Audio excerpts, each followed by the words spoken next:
Ao longo da festa de anos do Paulo, fomos encontrando estes diferentes objetos. Posteriormente, as suas formas foram atentamente observadas.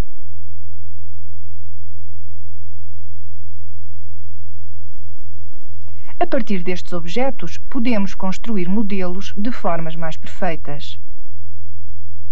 Cada um destes modelos representa um sólido geométrico diferente. Vamos agora analisar cada um destes sólidos quanto à forma das suas superfícies. Comecemos pelo prisma.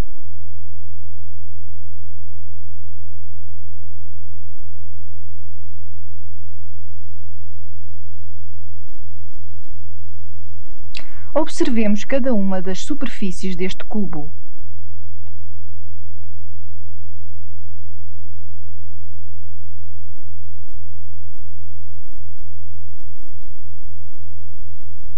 Podemos afirmar que todas elas são planas. Daí chamar-se este sólido geométrico um poliedro.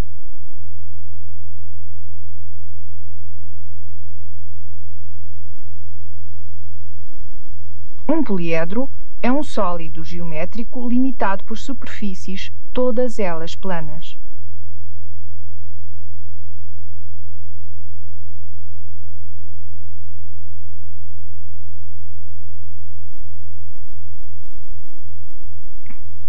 Será que nestes modelos existe um outro sólido que é igualmente um poliedro? Consideremos agora a pirâmide.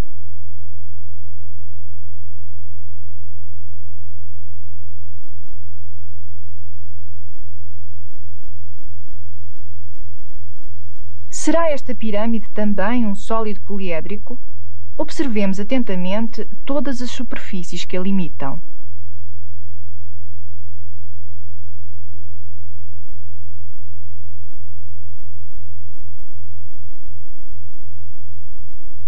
Todas elas são superfícies planas. Daí podermos afirmar que estamos perante um outro exemplo de poliedro.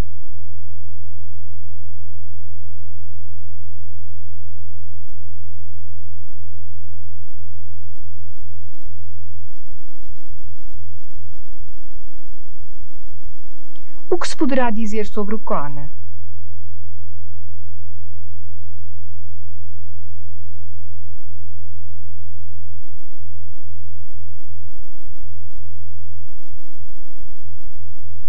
Será o cone também um poliedro? A base é uma superfície plana, mas a superfície lateral é curva. Logo, diremos que este sólido é um não poliedro.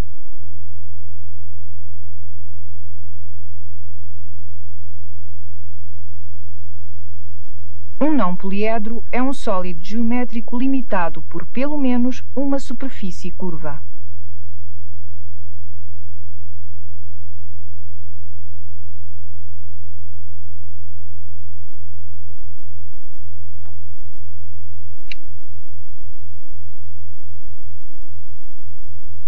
Como se poderá classificar o cilindro?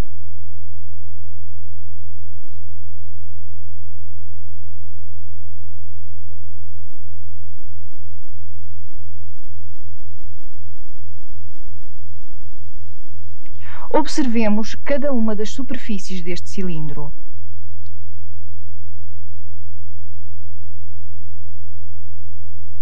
As bases são planas.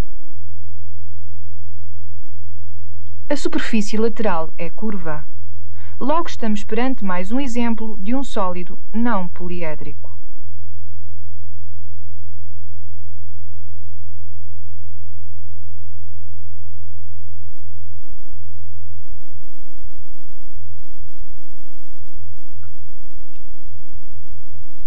Recordemos, o prisma e a pirâmide são poliedros.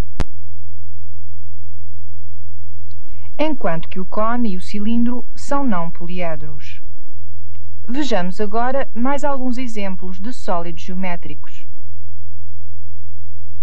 Este sólido geométrico é designado por octaedro. Analisemos as suas faces, que são todas triangulares, iguais entre si e em número de 8.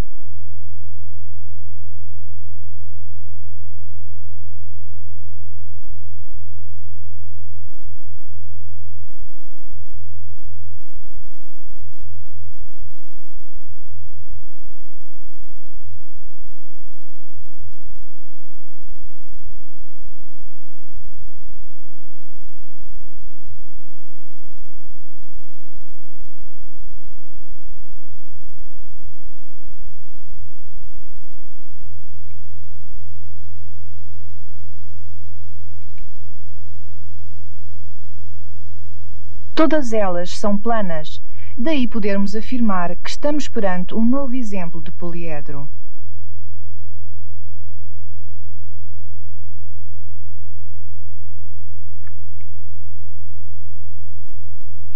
Este sólido geométrico é um dodecaedro.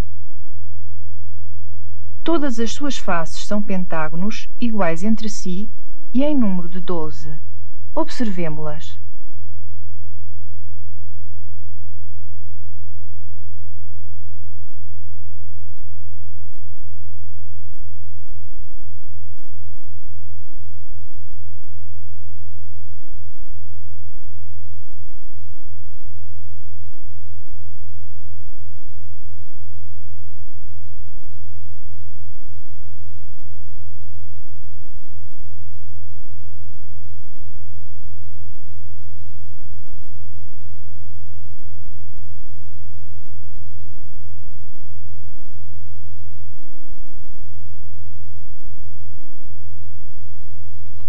Todas as superfícies que limitam este sólido são planas. Logo, o dodecaedro é um sólido poliédrico.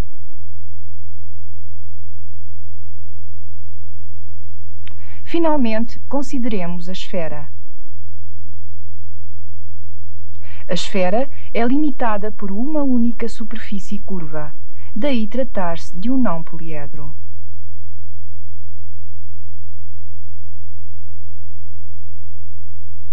Lembremos então. Um poliedro é um sólido geométrico limitado por superfícies todas planas. E um não poliedro é um sólido geométrico limitado por pelo menos uma superfície curva.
Durante a festa de anos do Paulo, vimos estes objetos.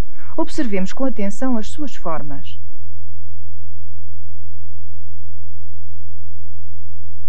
Poderemos dizer que elas são idênticas, variando apenas no seu tamanho.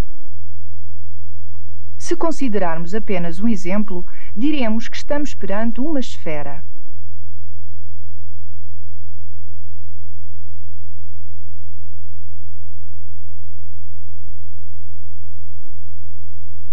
Este sólido geométrico é totalmente limitado por uma superfície curva.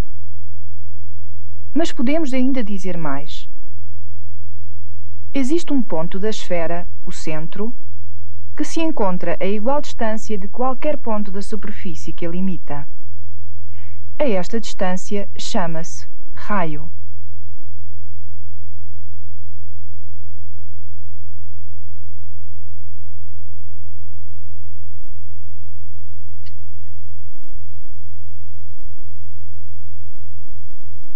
A um sólido nestas condições dá-se o nome de esfera.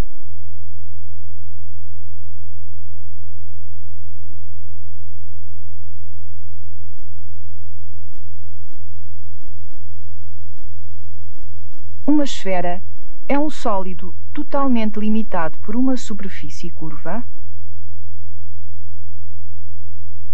e todos os pontos dessa superfície estão à mesma distância do centro da esfera.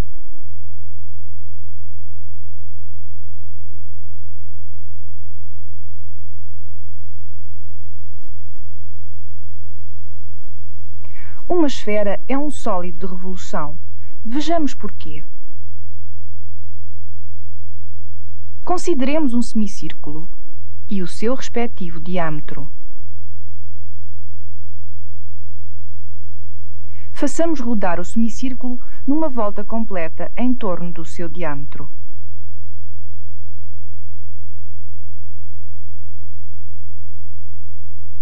Tal movimento gera a esfera. O diâmetro do semicírculo corresponde a um diâmetro da esfera.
Durante a festa de anos do Paulo, vimos estes objetos.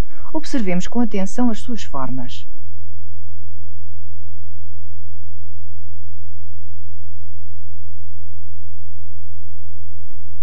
A partir deles, podemos construir modelos de formas mais perfeitas. Podemos dizer que estes modelos pertencem à mesma família de sólidos geométricos, os cilindros. Observemos este sólido.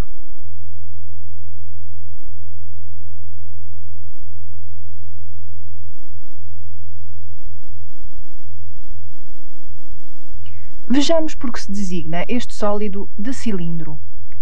Este sólido é limitado por duas superfícies planas iguais e paralelas, as bases.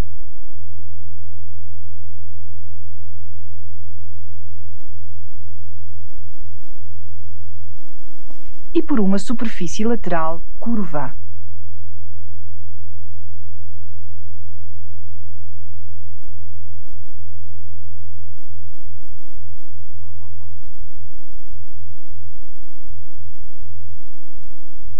Um cilindro é formado por duas bases planas geometricamente iguais e paralelas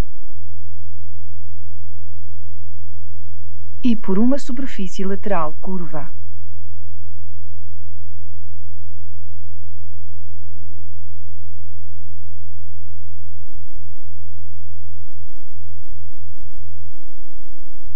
As linhas paralelas e com o mesmo comprimento que ligam pontos de cada uma das fronteiras das bases chamam-se geratrizes.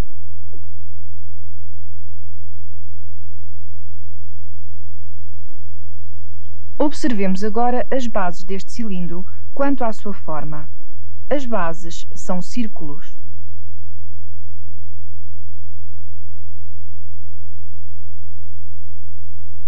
Por isso, este cilindro chama-se cilindro circular.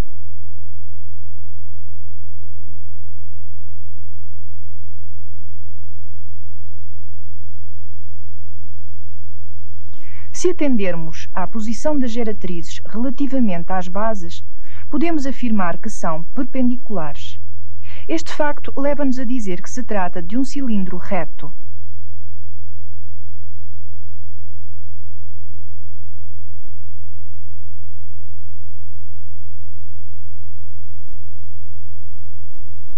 Num cilindro circular, as bases são círculos. Num cilindro reto, as geratrizes são perpendiculares às bases. E um cilindro que seja ao mesmo tempo circular e reto toma o nome de cilindro de revolução.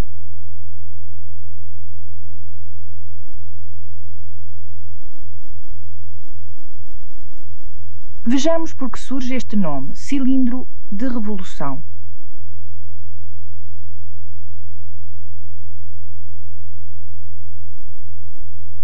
Para tal, consideremos um retângulo. Recordemos, num retângulo temos o comprimento e a largura. Façamos agora rodar este retângulo em torno do seu comprimento numa volta completa.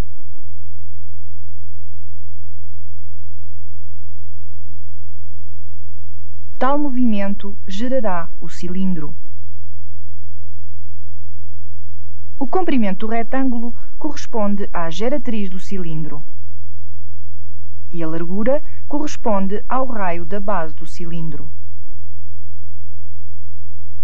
Assim, este cilindro pode ser gerado pela revolução de um retângulo em torno de um dos seus lados. Daí chamar-se cilindro de revolução.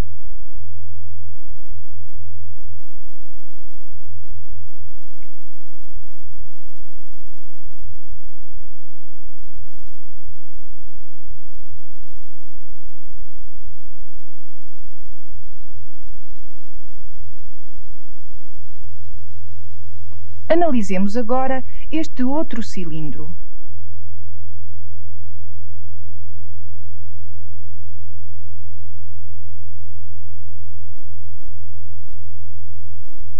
Por que dizemos que este sólido é um cilindro?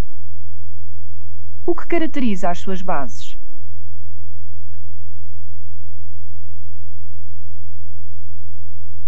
As bases são planas geometricamente iguais e paralelas.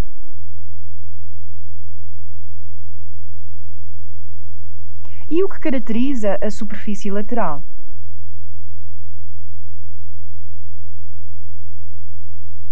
A superfície lateral é curva.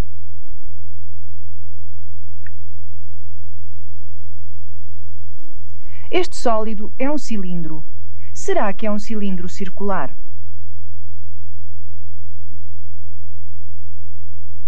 As suas bases não são círculos. Logo, não se trata de um cilindro circular.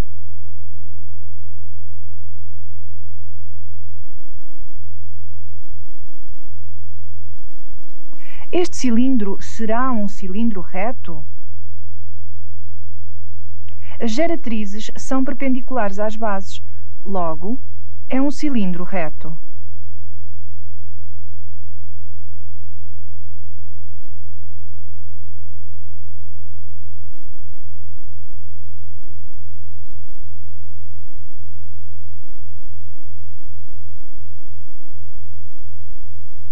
Relembremos. Um cilindro é formado por duas bases planas geometricamente iguais e paralelas e por uma superfície lateral curva.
Durante a festa de anos do Paulo, vimos estes 4 objetos.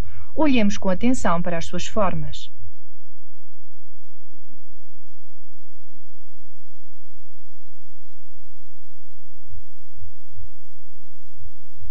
A partir deles, podemos construir modelos com formas mais perfeitas.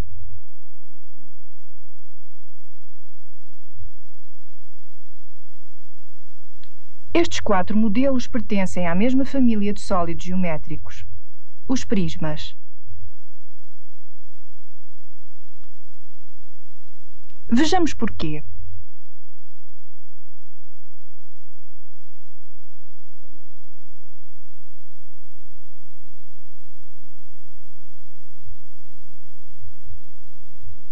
Analisemos este prisma.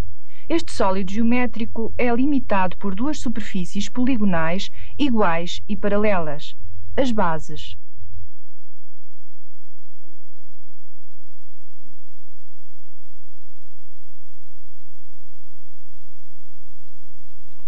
As restantes superfícies são chamadas faces laterais.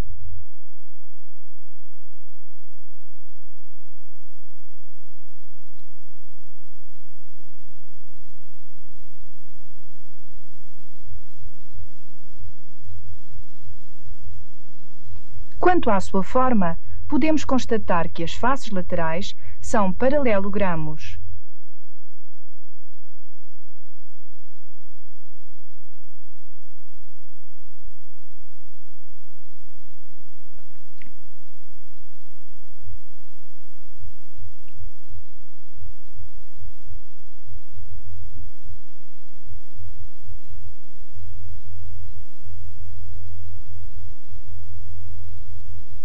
Num prisma, as bases são polígonos geometricamente iguais e paralelos.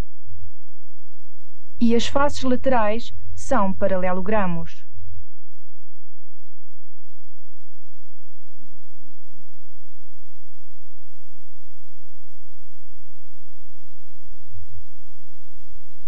A linha onde se encontram duas faces chama-se aresta.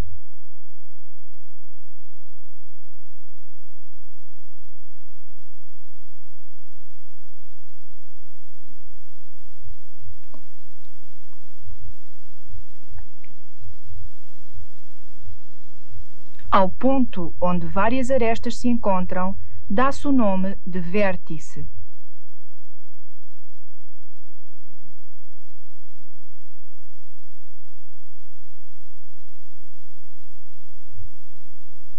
Observemos as bases deste prisma quanto à sua forma. As suas bases são hexágonos.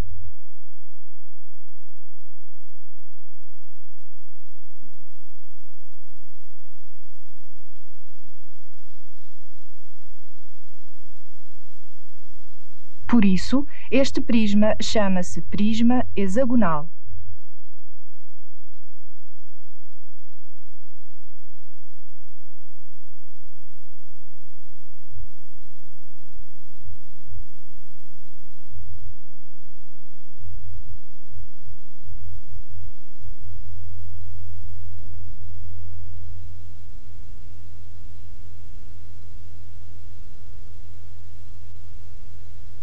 Analisemos agora este outro prisma.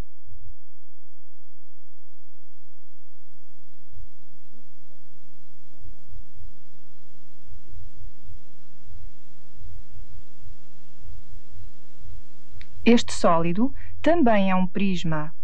O que caracteriza as suas bases?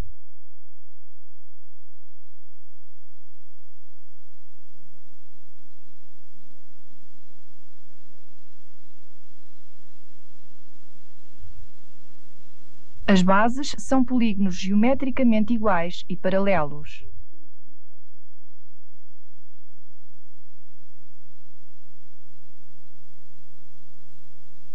E o que caracteriza as suas faces laterais?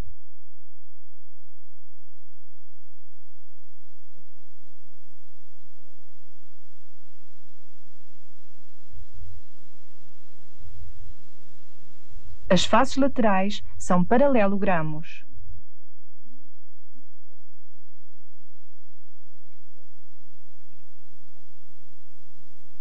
Tal como acontecia anteriormente, neste sólido podemos encontrar arestas e vértices.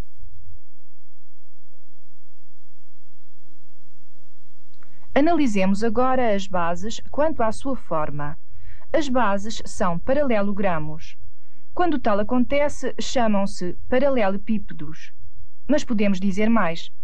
Estes paralelogramos são retângulos.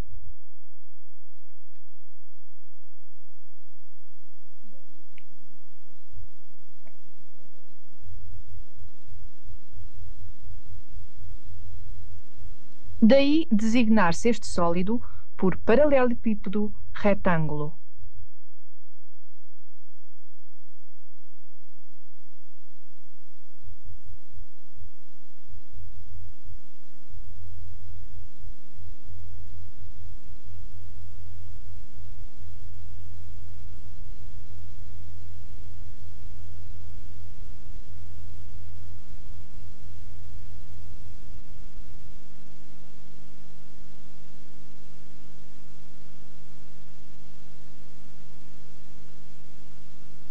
Vamos agora analisar este outro prisma.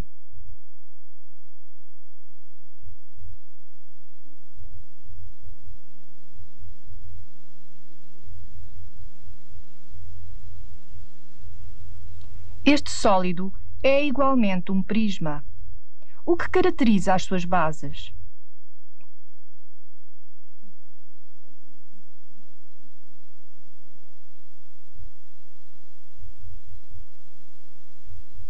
As bases são polígonos geometricamente iguais e paralelos.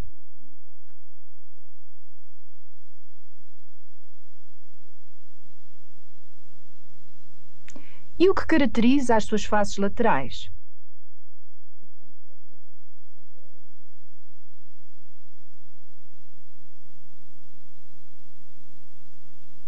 As faces laterais são paralelogramos.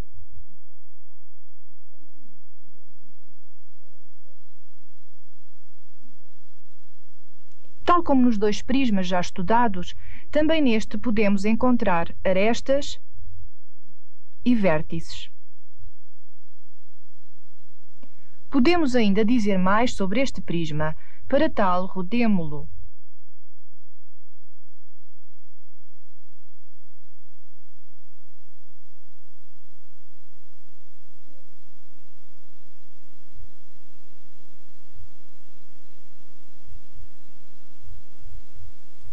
Todas as suas faces são quadrados iguais.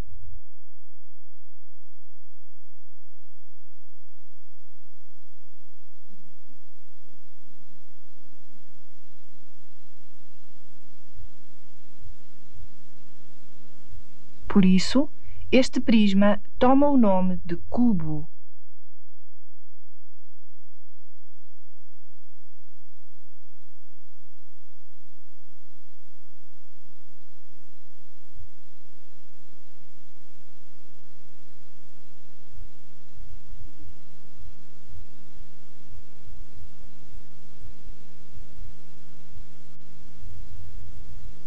Recordemos, num prisma, as bases são polígonos geometricamente iguais e paralelos e as faces laterais são paralelogramos.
Durante a festa de anos do Paulo, vimos estes objetos. Observemos atentamente as suas formas.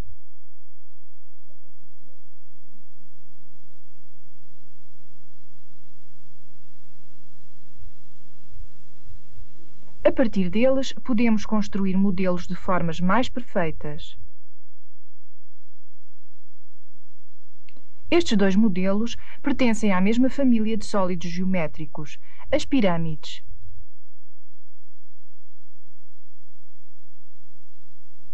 Observemos esta pirâmide.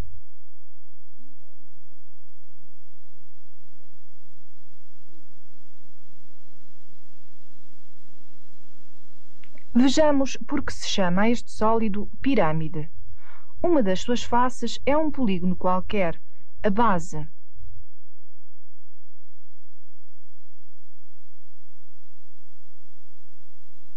As restantes faces são as faces laterais.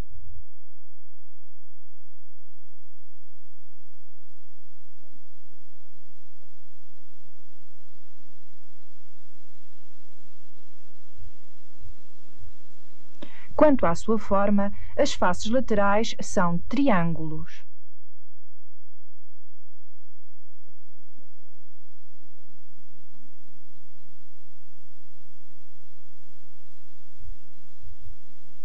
As faces laterais encontram-se no mesmo ponto.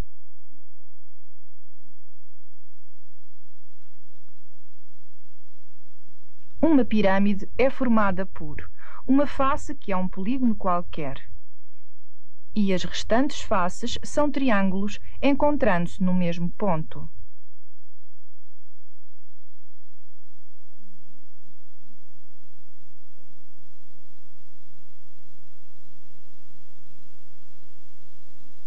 A linha onde se encontram duas faces chama-se aresta.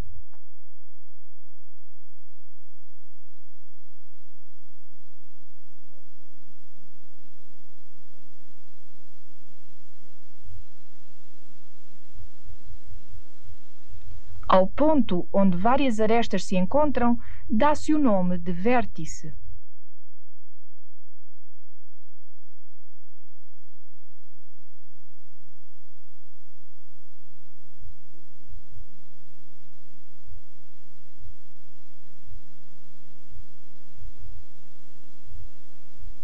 Observemos a base desta pirâmide quanto à sua forma. A base é um quadrado.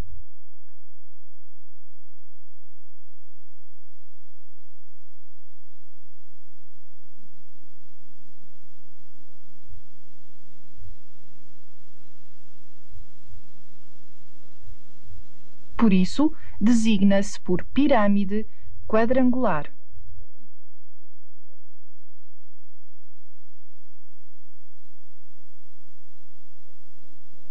Uma pirâmide quadrangular, quantas arestas tem? 8 arestas.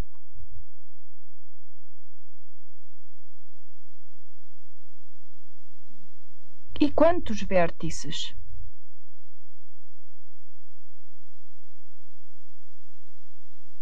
5 vértices.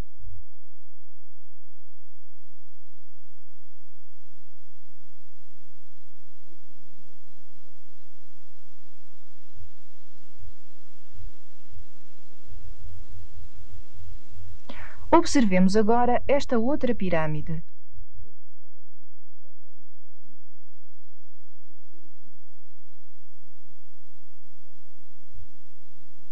Este sólido também é uma pirâmide. O que caracteriza as suas faces laterais?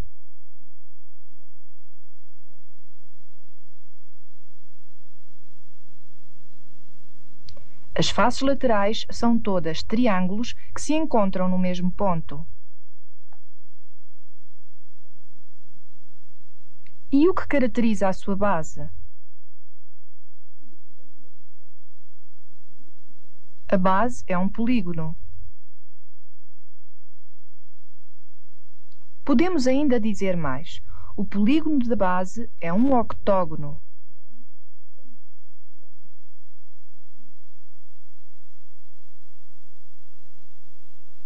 Daí esta pirâmide chamar-se pirâmide octogonal.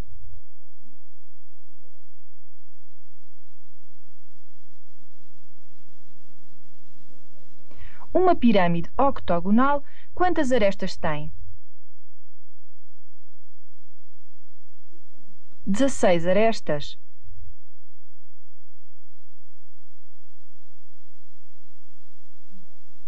E quantos vértices?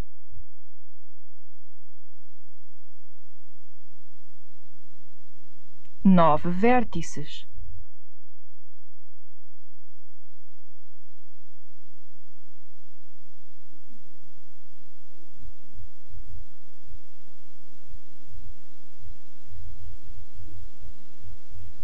Recordemos, uma pirâmide é formada por uma face que é um polígono qualquer e as restantes faces são triângulos encontrando-se no mesmo ponto.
Durante a festa de anos do Paulo, vimos estes objetos. Observemos atentamente as suas formas.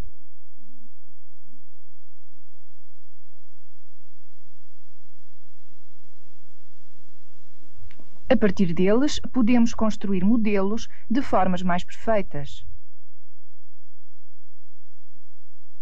Estes três modelos pertencem à mesma família de sólidos geométricos, os cones.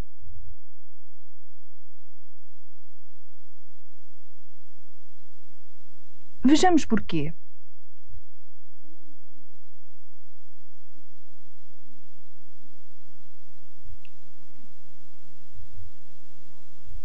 Analisemos este cone. Este sólido é limitado por uma superfície plana, a que chamamos base.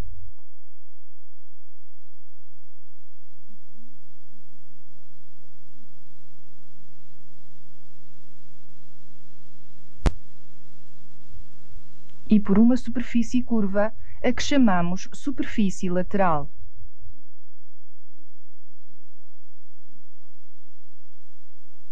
Um cone é um sólido geométrico cuja base é plana e a superfície lateral é curva.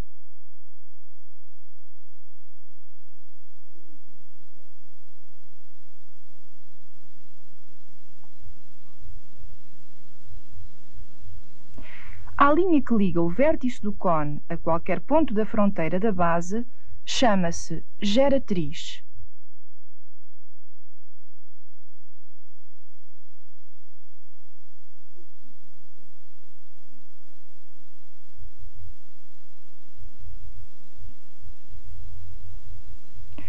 Observemos a base deste cone quanto à sua forma.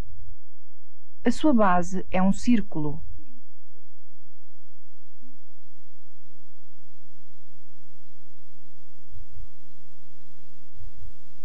Por isso, este cone chama-se um cone circular.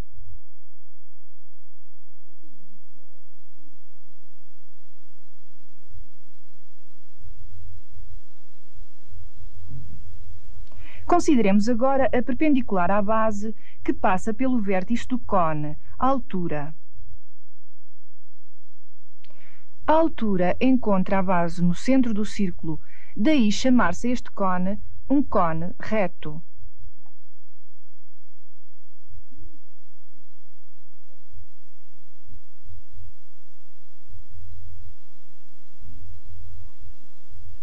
Num cone circular, a base é um círculo.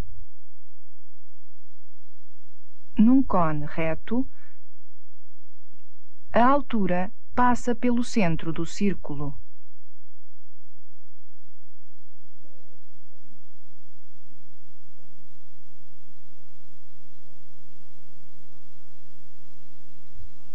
Só é cone de revolução quando for circular e reto simultaneamente.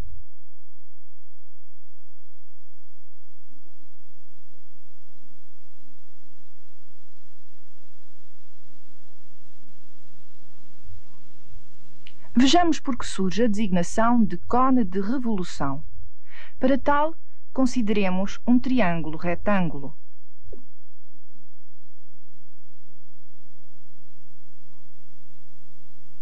Recordemos, os lados de um triângulo retângulo são chamados respectivamente cateto ou altura do triângulo.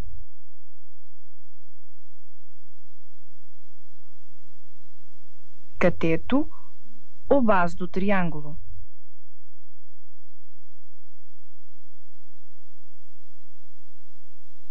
Hipotenusa.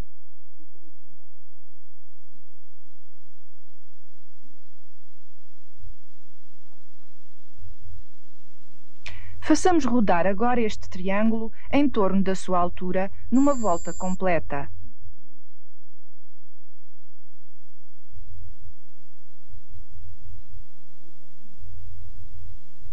Este movimento gera o cone. A hipotenusa do triângulo corresponde à geratriz do cone. A altura do triângulo corresponde à altura do cone. A base do triângulo corresponde ao raio do círculo da base do cone. Assim, este cone pode ser gerado pela revolução de um triângulo retângulo em torno de um dos seus catetos. Daí, chamar-se cone de revolução.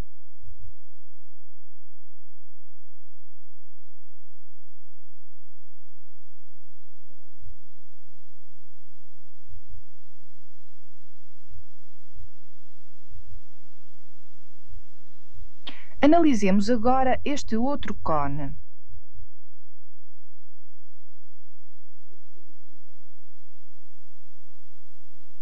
Este sólido também é um cone. O que caracteriza a base? A base é plana.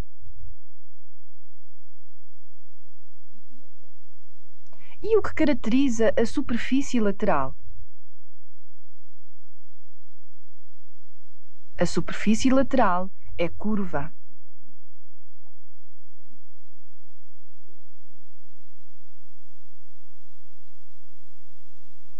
Já verificamos que este sólido é um cone. Será que é um cone circular?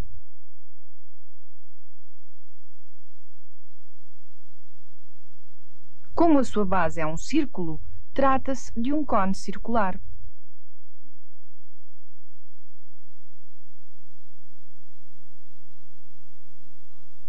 Mas será este cone um cone reto?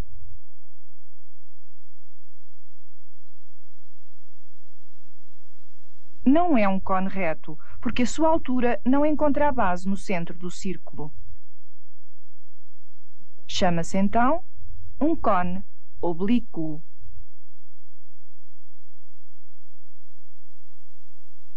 Portanto, também não é um cone de revolução.